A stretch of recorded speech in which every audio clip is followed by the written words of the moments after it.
Told you. It stopped down. So we're here. It's not counting down anymore. Hey, everybody. Welcome back to the Sustainiacs. I'm Mike Vincent. I'm the Sustainiac every week. And then I have a different Sustainiac on. And this week it's it's Jerah Siegal. And we like discussing how to pronounce his name because I first called you Jerah. And then we just been, talking about all your namesake Siegels out there, Jonathan Livingston Siegal and so on and so forth. But this is Jerah Siegal is the one we want to talk to, man, even though he's an Avalanche fan, right? You're the Avalanche fan. Is that right? Yeah. I am an Avalanche fan. Yeah. Well, there's a lot of people out there that go, why are you making fun of an Avalanche fan or anything? Back in the early 90s, late 80s, Avalanche fans and Detroit Red Wing fans did not like each other at all. Yes, most definitely. I heard the conflict goes back to mostly Patrick Waugh, as far as I understand it. But sure. Well, I think the whole thing that pissed off Hockey Town was getting swept in the Stanley Cup. That might have had something to do with it too. Yeah, that too. Which is crazy. But dude, you're an entrepreneur. I'm an entrepreneur. And you're doing some really cool stuff. I dig your T-shirt there. How do I get a Rowan Center for Innovation Enterprise? Is that like the incubator you were at? No, that was I went to college at Rowan University. Okay. And within the Rowan University program, they have the Center for Innovation and Entrepreneurship. And so, yeah, that's where this T-shirt comes from. I graduated from Rowan in 2021. Oh, wow. Okay. And I think that their entrepreneurship department has been absolutely extraordinary and really helpful in terms of, pushing BioDome forward as a company. And I mean, they were helpful in terms of they pushed me to actually get an LLC for it in the first place and turn it into a real company. And then after graduating, we went on to become a C Corp and actually start the corporate journey of being a startup. Yeah, as they say, you went into the real world, right? I mean, when I was in college, I was like, yeah, real world, my butt. I'm in the real world. And then I graduated and went, oh, yeah, this is the real world. Of course, I did it in whatever. We won't get into when I graduated from college. But listen, you mentioned BioDome, and that's one of the reasons you're here, right? I'm looking to really what we're trying to do here is really evangelize and educate people on what they can do business-wise in sustainability, because there's all kinds of avenues for sustainability, right? Whether it's urban farming like BioDome and that type of stuff, or indoor farming, that type of thing. And there's arguments about how that can be done, and is it green, isn't it green, and all that kind of stuff. Hi. Go. Tell us what. So yeah, go ahead. Tell us what BioDome is. We had a slight glitch there that I just cut out for everybody that's like, oh, why is he starting this again? Tell us about BioDome, brother. Sorry about that. No worries. Stuff happens. Technology is not always exactly what we want it to be at any given time. Exactly. Anyway, at BioDome, we grow plants inside.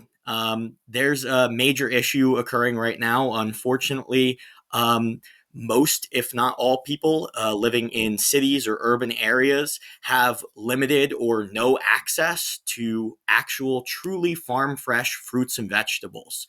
And so what we do at BioDome is we build indoor farming units. They're sustainable, they're modular. We put them on top of apartment buildings or schools in cities or in urban, suburban areas. And then we're able to grow fruits and vegetables and feed those to the tenants or the school kids or the parents of the students that live in that area. That is awesome. Here's when you just talked about putting them on top of the buildings and stuff like that in urban areas. I was at an incubator at Georgia Tech, right? We were in an incubator at Georgia Tech, and one of the companies that was there was Be Downtown, and this lady was they were bee farming on top of buildings in downtown Atlanta and Charlotte and all over the place, which is very cool. Those could be married together, right? I mean, doesn't some of your stuff needs pollination, doesn't it? Sure. Yeah. Some of our stuff does need pollination. However, we're a controlled environment agriculture system. So the entire premise of our system is making sure that everything is controlled on the inside. So we have a number of Oh, yeah, yeah, yeah. sensors and other things along those lines. And actually, even to get into the biodome units in the first place, you have to enter what's almost like an airlock on the space station type thing. Or a lot of Really? people, I'll describe it to them like, have you ever been to a butterfly garden before where you have to Yes. walk into the first door and then there's that little plastic wall and then you can walk through that and then you finally get into the next section where all the butterflies are. Is that just because you're just hypersensitive about keeping that environment just so inside that biodome, or is there other reasons beside that? So, yeah, that's definitely part of it. The other thing is to make sure that we're not using chemicals or pesticides or things of that nature. Um, we need to be able to keep pests out as well as bacteria or disease that could potentially be spread to the plants. Fortunately for us, our plants are each individual. Or they're individually planted in plant cups. This is Oh something wow. that happens in a lot of soilless growing methods. Okay. Like So it's a hydroponic thing, but you're doing it in soil. no, we're not using soil. No soil Oh, whatsoever. okay. I got you. All right. So it is totally like a hydroponics type of thing. We actually use a system called aeroponics. Oh, okay. Do tell. So it's kind of like the next step up from a hydroponic system. All So right. in hydroponics, the plant roots have to actually sit into water or a liquid solution of some sort, and that's how Right. they uptake the nutrients. However, in the aeroponic system, or at least when we were looking at putting large greenhouse like structures on top of apartment buildings, there's an issue of weight. And so water weighs a lot. So when you have Yeah. plants that are sitting in this water or liquid solution constantly, that ends up being lots of gallons of water that have to sit on top of the rooftop. Makes Whereas total in sense. the Yeah. aeroponic solution or aeroponic system that we use, the plant roots actually hang just into air. So we have these little boxes that they sit in. The plant roots hang down directly into air, and they're actually able to take advantage of the oxidization, the same thing that makes rust occur.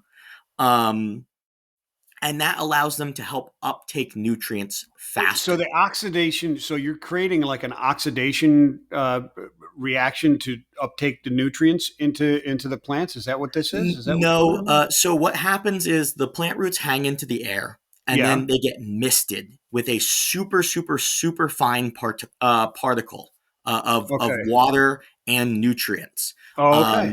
So this was originally done by NASA in a project in the 70s and 80s. They were working to grow plants on the moon. Um, so this was part of what we were looking into when we started doing our research for BioDome, and something that I was particularly interested in. So we took this concept, and really that was the majority of the data that was out there in terms of creating an aeroponic system. It was Wow. basically just NASA and people who were doing DIY aeroponic systems themselves. That's really interesting because now you're starting to get in. I mean, we're going down all these rabbit holes. And I told you before we started this, let's not script anything because there's going to be so many cool rabbit holes to go down. And this is one of those. So why don't we have massive farms that are doing aeroponic type of growth? Why isn't Iowa an aeroponic farm? Because I mean, we got soil erosion, we got soil conservation, we've got water conservation. What's the deal? Why isn't this like a massive thing across Sure. the Yeah. So of the world? I don't have a perfect answer for this by any means. Yeah. But at least in terms of my hypothesis for this, one of the things is it took hydroponics years to even become, or decades to even become a mainstream commercialized form of Well, growing. yeah, I mean, it was a bunch of guys like me growing pot in their attic is where it came from. So, Yes, exactly. And there actually is a lot of research on or public research on cannabis because of the fact that it started as sure, a movement like that. yeah, Whereas aeroponics was kind of a theoretical system that NASA had come up with. Well, they had made it, but it was more of a, well, theoretically, this would be a good commercialized solution. And so it took decades for hydroponics to make it to the mainstream. And I think that we're starting to see the beginnings of aeroponics becoming a mainstream commercialized growing system. One of the yeah. largest players in the indoor farming industry at this point um, uses aeroponic systems. And that's part of the reason why it's particularly difficult to get good information about aeroponics right now, because all of the big players who have aeroponic technology are not publicizing their data about the aeroponic technology because of the Right. fact that it's a competitive advantage for them. Yeah, it is, and I would suspect that. I mean, you're doing it, they're doing it, et cetera. It's either not patentable, or it is just there's so many variations. It's not worth patenting because somebody else can just tweak this button, and therefore they're not you know violating any patents or anything like that. Or maybe I'm guessing. I don't know. You might know that more than I do, but Sure. it Well, is. I think it's more so that there's a concept of what aeroponics is, just like hydroponics. You can build a hydroponic system in a bunch of different ways. That's what it And is, right? The concept isn't patentable, and the systems can be done in so many different ways that what's the point? correct. Just So we protect your actually business system, right? Predict your business system, and you're good. We've Yeah, seen a number of variations of aeroponics start to come out as well. yeah. So there's high pressure aeroponics, which is what NASA did, which is what we're currently doing. So you need a highly pressurized system in order to make these particles of water and nutrients come out at the very smallest possible size that you can. So we're currently working with particle sizes at like 40 microns. So Um, it's like an atomizer, right? It's like a perfume yes, atomizer on steroids, so to speak. That is just and yeah. exactly, and so the goal with it is the smaller you can get the particles. If you look at plant roots, they look like they have hair follicles on them, Yes, true, very true. and so what the smaller the particle size is, the more particles can stick to the surface area on those little hair follicles. Okay, So then, when oxidization occurs, the oxygen in the air helps allow those plants to uptake the nutrients through greater surface area contact. got it. But oh, okay, and okay, I think I understand it because I mean, if it was submerged in water, that would be ideal, wouldn't it? Not Or necessarily. is this better? I mean, you talked about the weight and obviously conservation of water and that type of stuff. But is it better than having it submerged in water if you could do that? Sure. So I think that the research on this is inconclusive thus far. Okay, Um, but there is definitely a school of thought that aeroponics is a better and more efficient system. One, it uses less water than hydroponics as a whole. It yeah. so I mean, that's obvious. hydroponics uses about 96% less water. This is Holy mackerel! roughly 96% less water than traditional farming systems. And Wow. then aeroponics is able to cut that number by another couple percentage points. So definitely marginally better in terms of water conservation than hydroponics. Both of them are exceedingly better than traditional farming methods currently. But then the concept of you don't want the roots to be submerged at all times with the aeroponics system, because you want the plant to be able to absorb the nutrients as quickly as possible. So what happens is they're misted on a constant interval within aeroponics, where it actually allows them to kind of, we don't let them dry out, but you get them, you spray them, and then they sit for, now people have various different Yeah. durations that they allow Yeah. them to No, you sit don't have to for, give away the secret sauce, bro. I get what you're saying. Yeah. but they'll be misted for a few seconds at a time, and then they'll sit for a couple minutes at a time. Yeah. um, and So then the roots work on a cycle. They get hit, they absorb, they get hit, they absorb, they get hit, they absorb. Constantly exactly. being hit is not the optimal way for it to work, is what you're saying. So not within an aeroponics system, it's not. Gotcha. So Gotcha. again, I'm not saying anything. Hydroponics is an extraordinarily good system. So is aquaponics. We've seen some very cool things from fogponics, which has come out relatively recently, at least in terms of what I've seen.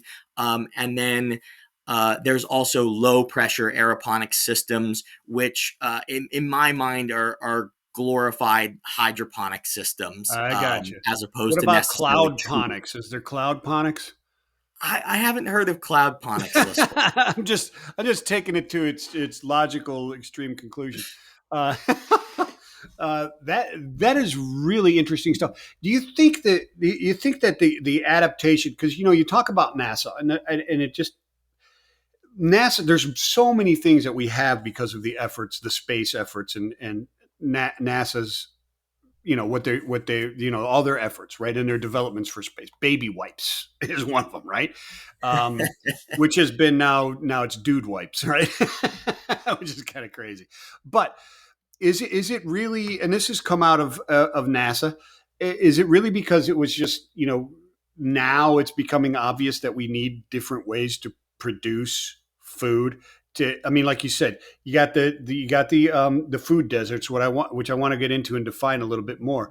But you also have the fact that even if you're not in a food desert, our population is exploding, and the use of our lands for agriculture is not sustainable for the growth in our society, right? I mean, if we That's keep the correct, what and we're we're doing, we're not actually, going to be able to feed ourselves in 100 years, right? so I don't know the exact time I, frame, I don't but I don't either. I'm just saying we have to constantly improving our agriculture for food production, right? agreed. We definitely need to be consistently improving our agricultural production systems and methods, in whatever way possible, whether that's precision agriculture on farms, and helping to with robots that can identify weeds and things like that, to get those out of there, that they can target identify, zap the weeds, get those out of there, target identify where pesticides need to go, or things along those lines, to help reduce the amount that we're putting in there, or whether it's more urban agriculture solutions, like the hydroponics or aeroponics or aquaponics. But we are currently losing farmland, Yeah. on a year to year basis within the United States, and at least currently, our population size is still continuing to increase across the world. So Yeah, it is, and for economic reasons and national security reasons, et cetera, your population needs to continue to grow at our current, you know, the way we have constructed our society. And we can get into whether that was a good idea or a bad idea, or which way we've gone, right or wrong. But we'll leave those opinions out of this discussion. So, when I started looking into this, now riddle me this. There's when you look into urban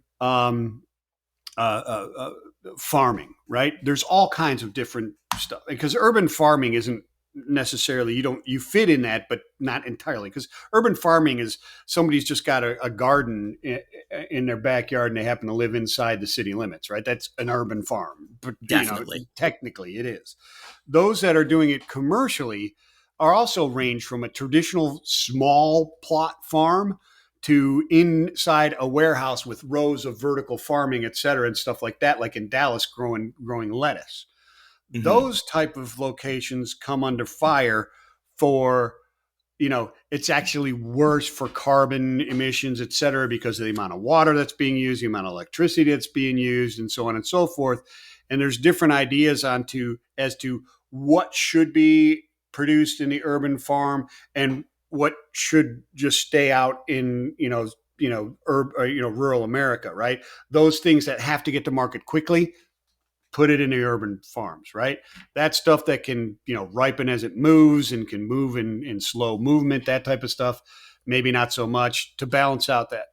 You guys have a different approach, right? You're not wasting water and you're not hooking into a coal fire plant to get your energy, are you?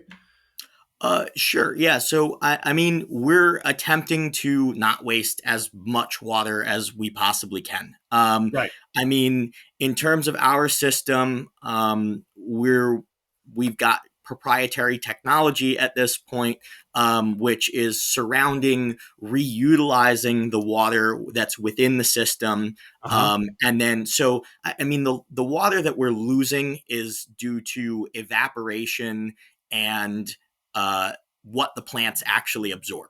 Yeah, the So plants got what, as they grow, they're containing more and more water, right? But you're exactly. using 90%, 96% less water than, traditional farm, I guess, or a hydroponic anyway, right? So any hydroponic system. So I think there's a slight misconception in terms of some of these indoor, like large indoor farming facilities. They are Okay. still using much less water Yeah, than traditional farming.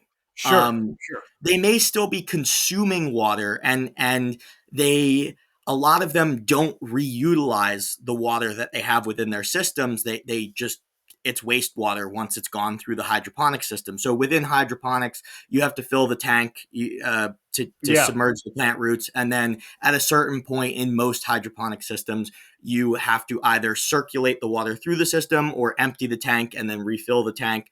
gotcha. There are a number of ways that hydroponic systems do this. Okay. In order to make it best for the plants. But you have We, to constantly circulate the water. You can't just have plant roots sitting in stagnant water. It will not work. They will end up. There will be a number of issues that come along with that. Um, so yes, these larger farms. I think the biggest issue with these larger farms is the fact that they cost a lot of money up front to make, and that they still use a very large amount of energy in order to run their systems. They have to right. keep everything controlled at certain temperatures, certain humidities, certain lighting conditions, Air conditioning all of this. costs a lot of money, and that's what it is. It's environmentally controlled. And when you're trying to environmentally control 100,000 square foot warehouse in Dallas, it's going to cost you a bit. Yes. So one of the things that we've done is one, we use solar energy. Unfortunately, we don't have the ability to make something 100% sustainable on solar energy You can't until control the battery. weather, dude? Are you trying to tell me you can't control the weather? Unfortunately, not. We aren't like Dubai where they're seeding clouds and making it rain or anything Well, like come that on, over bro. here. I mean, sometimes technology is just the right way to go. Seeding clouds, well, I don't. Can you anti-seed a cloud? Can you unseed a cloud so that you get sun? I don't know. Maybe I that's have the no problem. clue. I just heard about this a couple weeks ago. I saw a little video on it and watched that they were apparently making it rain in Dubai. Yeah, well, I mean, I'll tell you what. As a child of the '70s, we were making stuff. We were seeding clouds, during certain wars.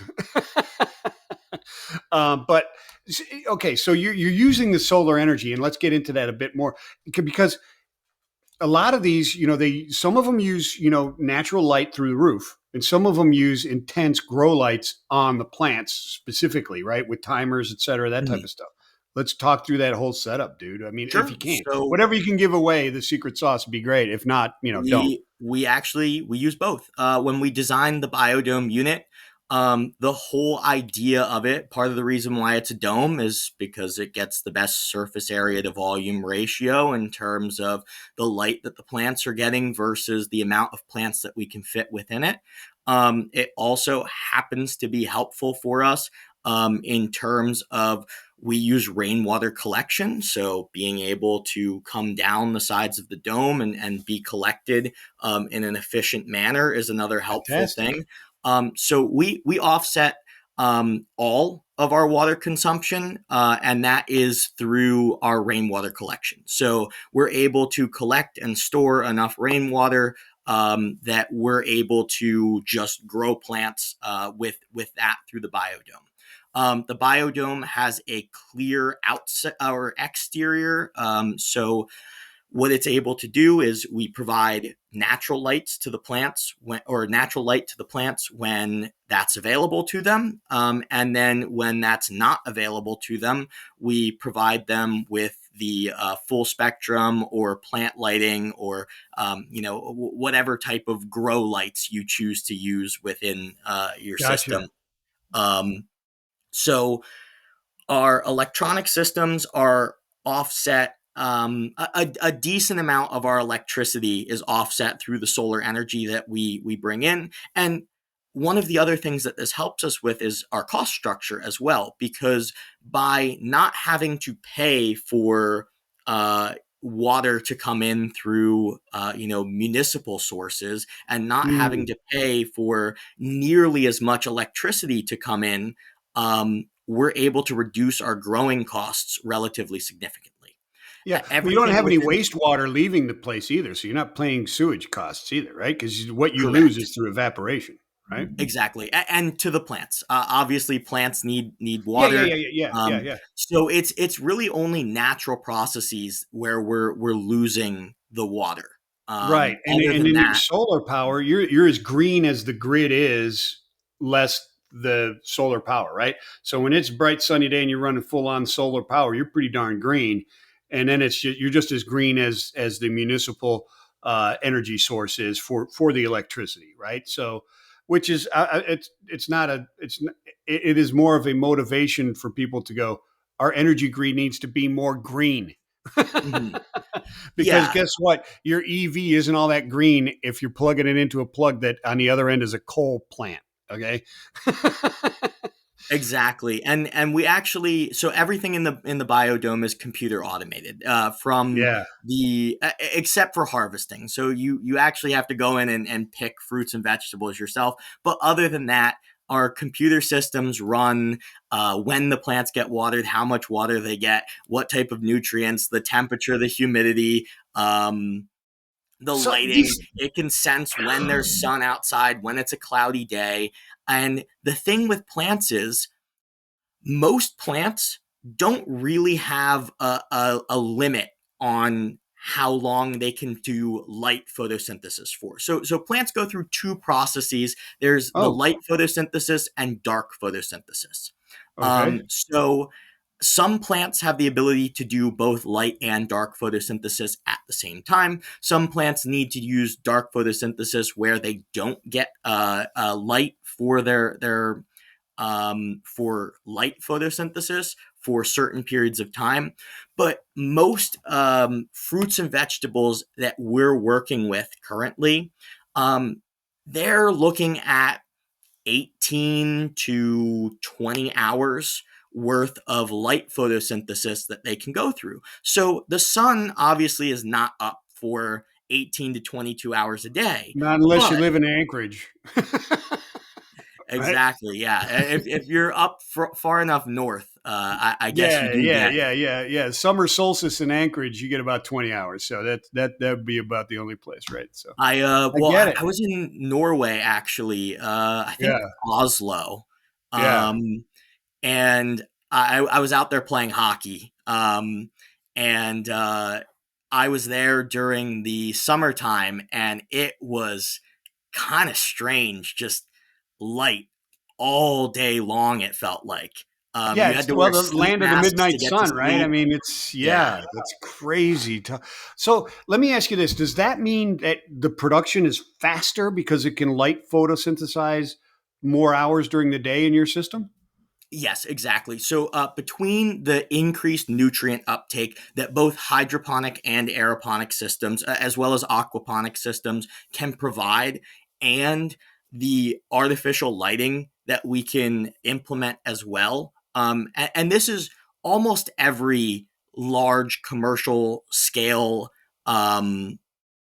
indoor farm is using some sort of a system like Yeah. this, where they're providing additional light and additional nutrients. And so we can grow more plants per square foot, and we can grow them faster than traditional farming. So traditional farming, we're about 400 square feet worth of space that we use per biodome unit.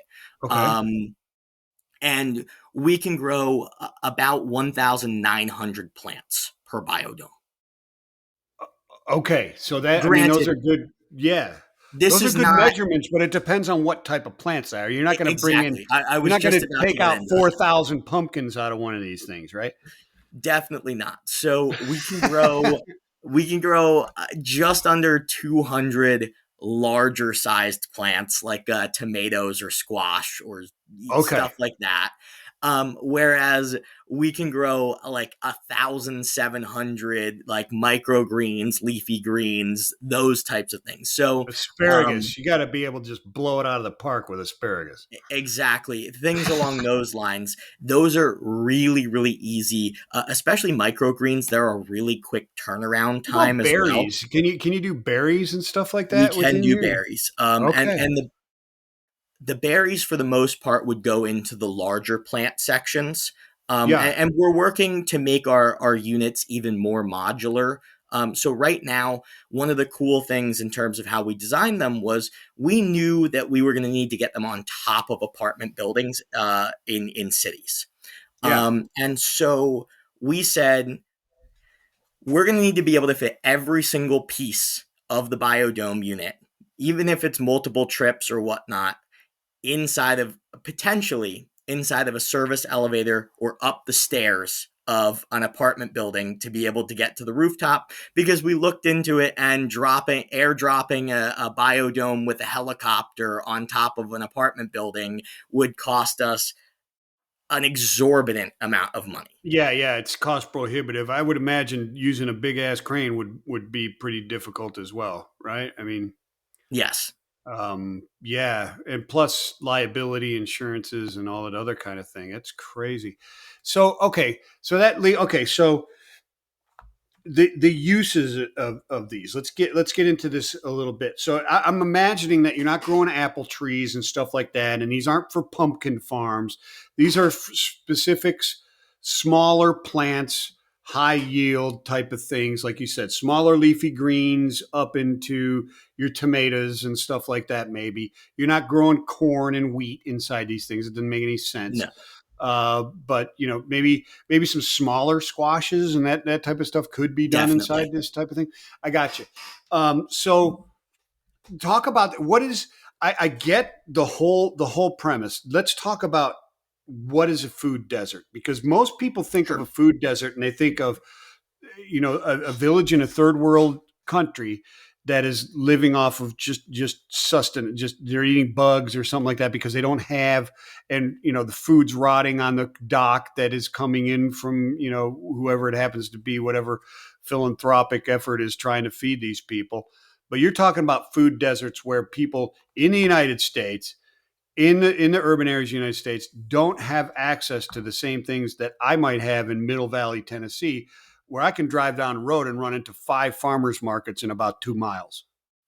Correct. Yes. So a food desert in the United States is defined as any area. Now, these can actually even be rural areas as well. Now, we're Sure. specifically focused on the urban and suburban food desert areas, but a food desert is any place that there is a lack of access to fresh fruits or vegetables or fresh foods within a certain mileage range.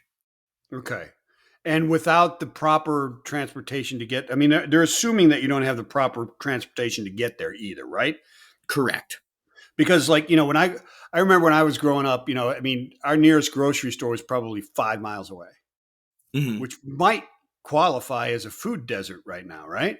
Correct. Yeah, that would probably qualify as a food desert, Yeah, but depending everybody, on. but everybody had cars, and I don't think it's any different today where I grew up that it's different. But I mean, it's just the nature of the makeup of the society or the community there was affluent enough that it was not a big deal. It's not like you had to walk to get there, right? Everybody Correct. had access to moving there. So is this more towards lower income, or is this just does the benefit? I can see that the benefit goes way beyond just benefiting food deserts and so on with the water conservation, the soil conservation, the green nature of your power supply, et cetera, right? It goes So beyond just the desert, right? it goes beyond that even. So the reason why we got into this, or why I got into this in the first place, was because of the fact that when I looked into the agricultural processes in the United States and how we most people get fresh fruits and vegetables, over 72% of the energy consumption actually comes from the shipping and processing of the fruits and vegetables. Exactly. And that's what I was kind of alluding to, where certain things leave them out in Iowa and other things they got to be downtown Chicago or New York or something like that is much more But efficient. one of our major issues, which is why we wanted to be able to do, now many other indoor farms focus on just the things that are super high yield and super easy to grow in confined areas, and for the most part, that's leafy greens, herbs, and microgreens. But we wanted to be able to grow other things that people were going to be able to eat, because we're getting a majority of our fruits and vegetables not from the Midwest. We're getting a majority. The Midwest is majorly producing corn and soy because that's Yeah. what's profitable for them. Yeah, sure. Just drive Whereas across Ohio and we're that's all you see. Yeah. exactly. Whereas most grocery store fruits and vegetables, it's taken an average of 14 days to get to the grocery store in the first place. So you're not even you're seeing artificially ripened or Yeah, already sure. starting to spoil fruits and vegetables at the grocery store, and then they've traveled multiple thousands of miles because we're getting a majority of these fruits and vegetables from South America. Yeah, or Um, even that in the United States. I mean, the amount of produce and different types of produce grown in California is enormous. But even moving that from California to the East Coast to produce, that's a huge carbon footprint that's moving mhm. across there. And it's not just getting here. Then all that capacity has to go back to get it again. So the inefficiencies are enormous in that type of stuff. Yeah, I see that. Exactly. So our goal is really to be able to bring that local food production to different areas of the country, specifically these urban areas. Yeah, I mean, a majority of the people in the United States of America live in urban and suburban environments, but sure. almost all of our food production doesn't occur anywhere close to these urban and suburban environments where we're looking at.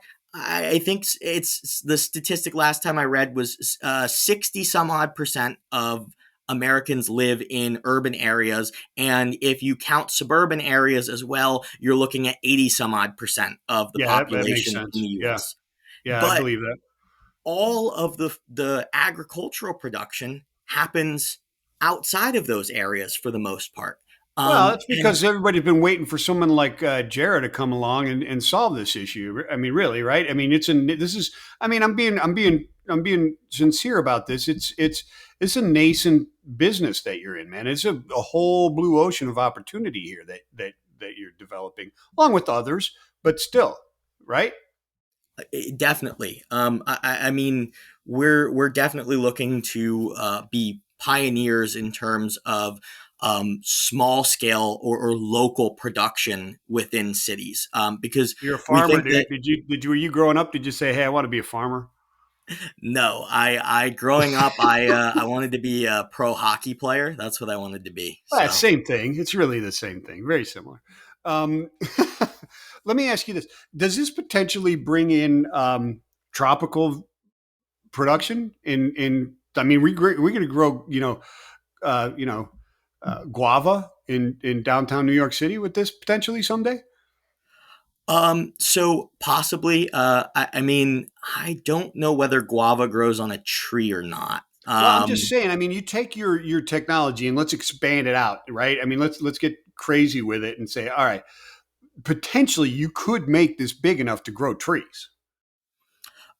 Yes, potentially we could at some point. Right. Well, I mean, certainly grapevines and berries. I mean, right? I mean, when you get the Correct. larger berry plants, We can do blackberries, raspberries, when you get out of the strawberries and you're starting to get into the bigger plant berries and bushes and grapevines, that type of stuff, the we can potential's do those there. right now, Yeah, actually. that's what I'm saying. So, So you could possibly have like the perfect chateau region to make wine because you can mm, control the environment perfectly to grow that grape so that it's at the perfect consistency for the best wine possible, right?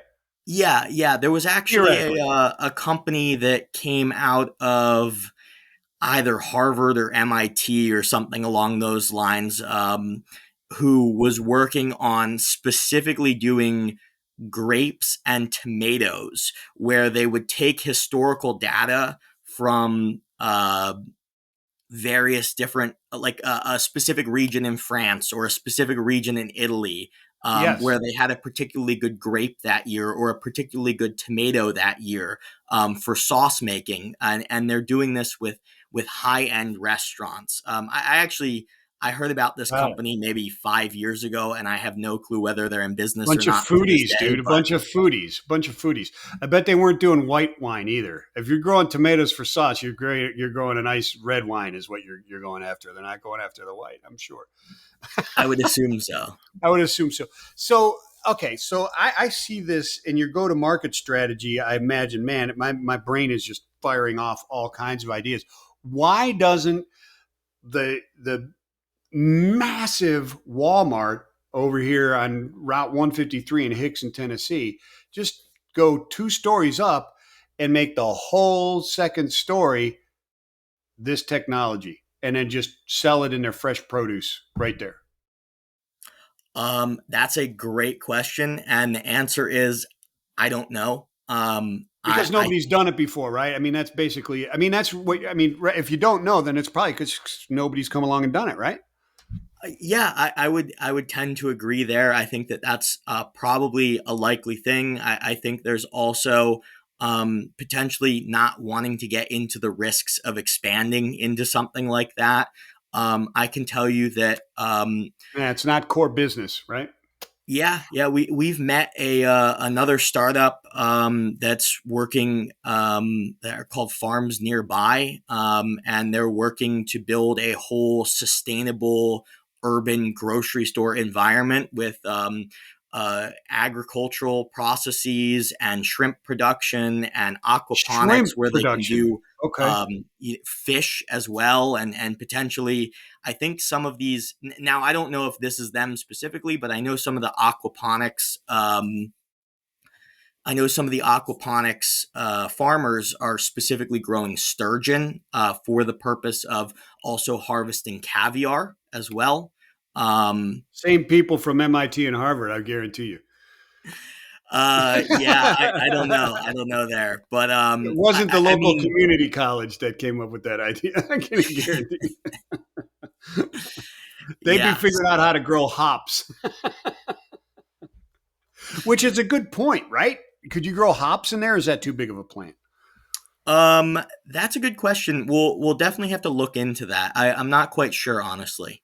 Yeah, well, you don't have to look into it. It's just a silly question. We tried to stay away from looking into or looking too much into growing substances for well either cannabis or hops or things along those lines, just Yeah, because it's our not the mission. Your mission is to quell the issue of food deserts and to create sustainable farming in urban America and beyond. I guess I don't want to state your mission, but to me, that's what I'm hearing. Am I hearing it correctly?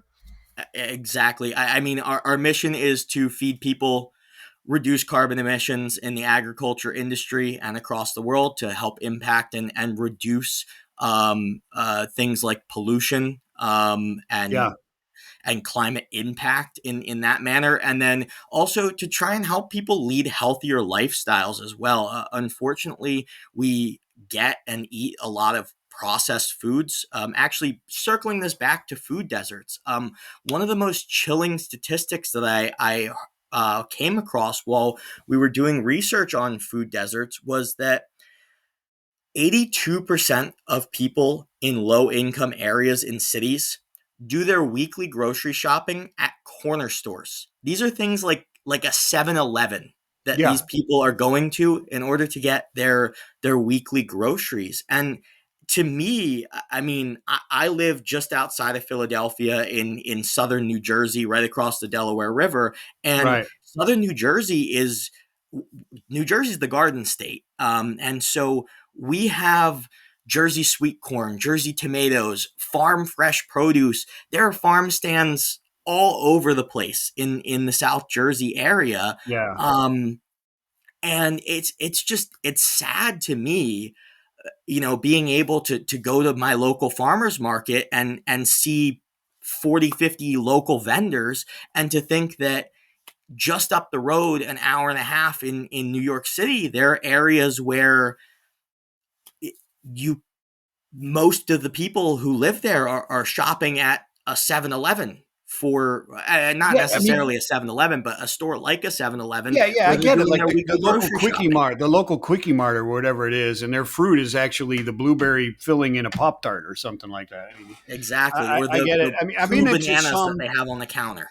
Yeah, the bananas on the counter or the little apples in a basket right there, but you're not getting all the pickle, the hot pickles in the bags.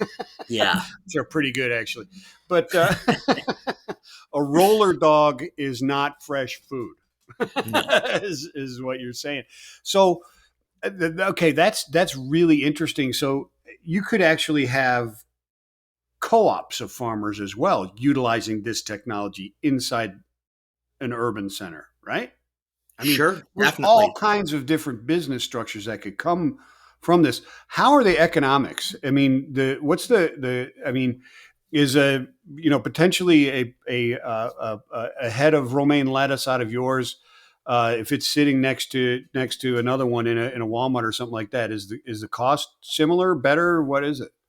Sure. So one of the things that we do is we don't go wholesale. One Okay. of the issues that many other large indoor farming companies have run into at this point, and one of the things that's killed the smaller indoor farming companies in a lot of ways, is the large indoor farming companies have to put in a lot of marketing dollars to convey their message of, hey, look, this was grown indoors. This cuts down carbon Yeah. emissions, and then they have to put all this packaging or marketing into getting it on the shelves and letting people know why it's different than the thing that's next to it. And then Yeah. so these smaller indoor farming companies that don't have the type of production that these large companies have and don't have the marketing dollars, they just couldn't operate under those types of market conditions.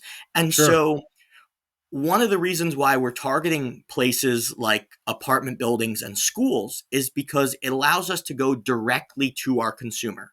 And it allows us to provide them with convenience as well. So we don't offer individual produce. We operate like a CSA, like a crop share association. And Yeah. for Okay. those who are unfamiliar with a CSA or a crop share association, essentially in more suburban or rural areas, there will be a large plot of land that will be, or it could be a small plot of land potentially, that will be tended to by a farmer or a farming company or organization, or the crop share association themselves.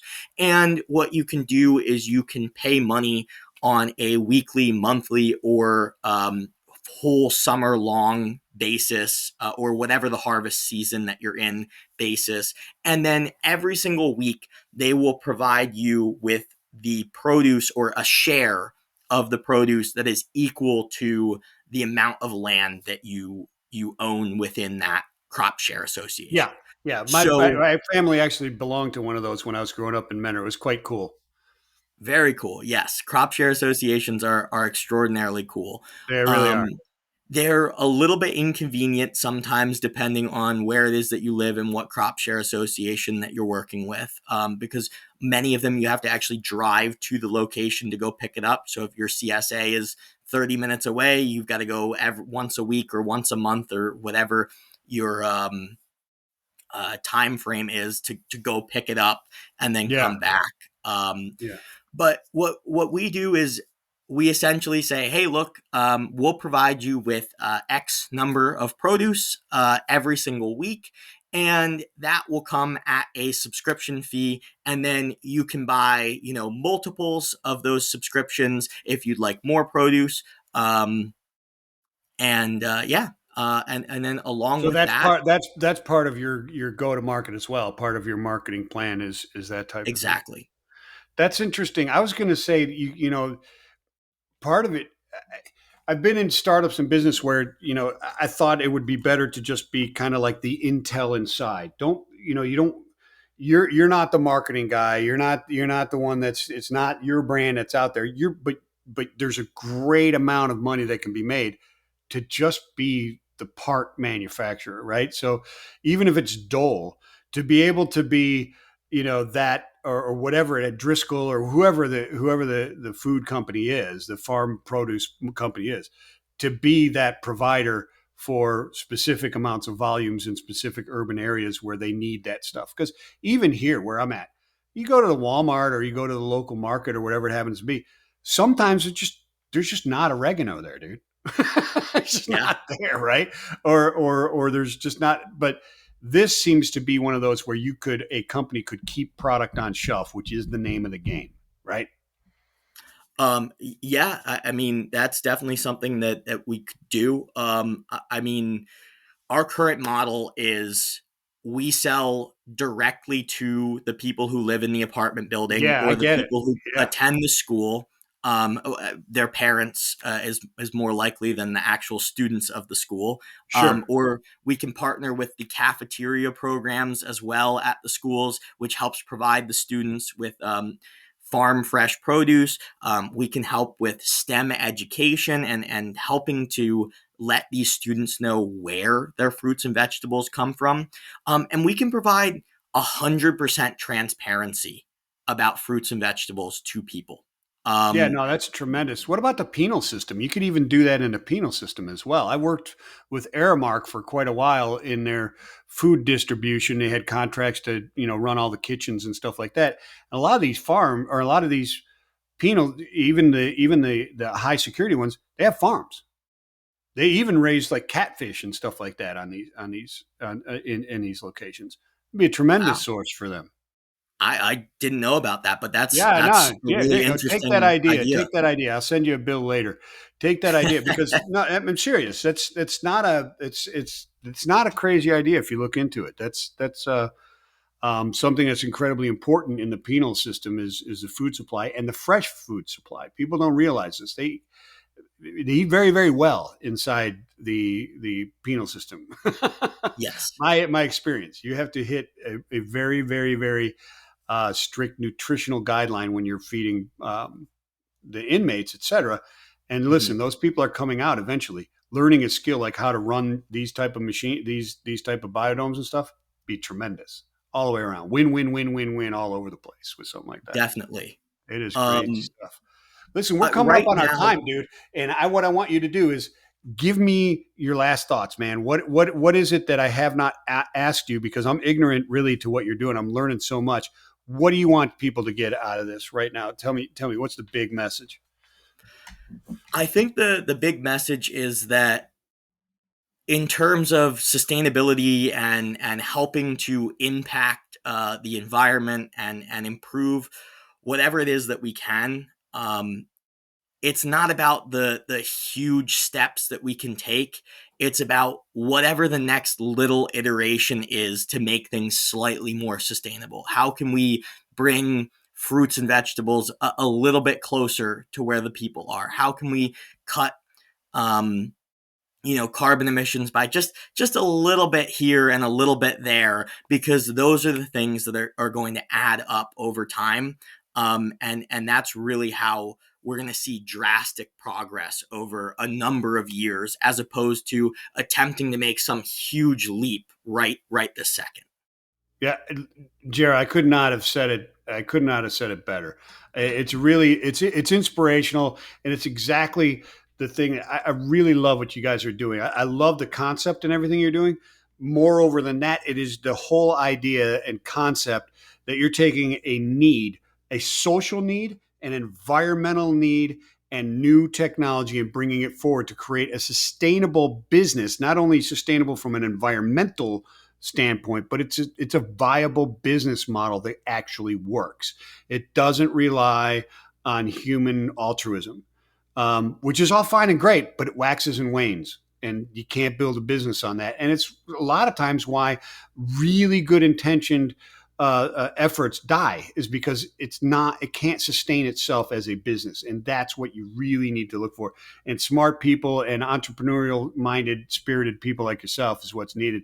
Hey, congratulations, dude! I applaud you. Keep going, and we're gonna do another. We'll do a follow up, brother. When you're growing, like you've got mango tree forests inside these things. Uh, we'll get you back on. Jerah, thank Right. you so much, my brother. Thank you, Appreciate Mike. it. Have a You good got one. it. Everybody, peace and love. Thanks for watching. We'll catch you next time.